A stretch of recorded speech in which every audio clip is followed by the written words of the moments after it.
Hi hello नमस्ते, मी लक्ष्मी. गेले 2-3 दिवस मी blog upload केलेच नाही बिकॉज माझी तब्येत खूप डेंजर डाऊन झाली होती. सो त्यामुळे मी काही शूट वगैरे केलंच नाही. आज होतं मग 26 जानेवारी. सो फटाफट सगळ्या आवरून वगैरे निघालो अहिल्यानगर पोर्टवरती. बऱ्याच वर्षानंतर मी आज इकडे आले होते. हल्ली एवढ्यात मला कुठे जास्त इकडे फिरण्यात इंटरेस्टच येत नाही. सो का आय डोंट नो. मस्त तिकडे गेलो, पिलूला काही दाखवायचं होतं ते सगळं दाखवलं. म्हणजे आधी आम्ही जेव्हा कॉलेजला स्कूलला होतो तेव्हा यायचो, इथे इतक्या गोष्टी ठेवलेल्या असायच्या आणि आत्ता इथे काहीच नाही आहे. जस्ट पोस्टर्स वगैरे, दॅट्स इट. आधी इथे इतक्या गोष्टी होत्या, इतक्या म्हणजे मी तुम्हाला एक्सप्लेन पण करू शकत नाही. म्हणजे अहिल्यानगर हे क्षेत्रफळाच्या दृष्टीने खूप मोठं आहे आणि पूर्ण महाराष्ट्रात हे आमचं खूप मोठं अहिल्यानगर आहे, जिथे खूप खेडेगावं आहेत वगैरे.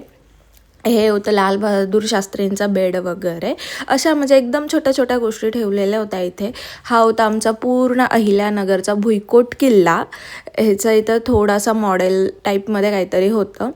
सो हे इथे तुम्ही पाहू शकता आमचा किल्ला कसा आहे वगैरे. आणि हा होता फराबक्ष महाल.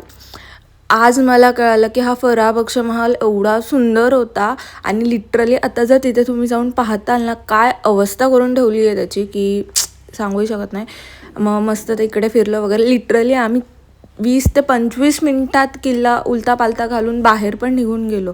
म्हणजे इंटरेस्टच राहिला नाही की किल्ला बघावा वगैरे काय. म्हणजे इतकी गर्दी की काय ते आहे ते बरं आहे. सो मग उसाचा रस वगैरे घेतला, तिथून मग घरी येण्यासाठी निघालो. येता येता मिस्टर DIY झाले आमच्या नगरमध्ये. मग तिकडे गेलं, तिथे थोडीफार शॉपिंग केली आणि घरी आल्यानंतर आमच्या आहोंनी माझ्यासाठी प्रसिद्ध सातारी कंदी पेढे आणले होते की जे मला खूप जास्त आवडतात. सो असा होता आजचा दिवस. Bye bye.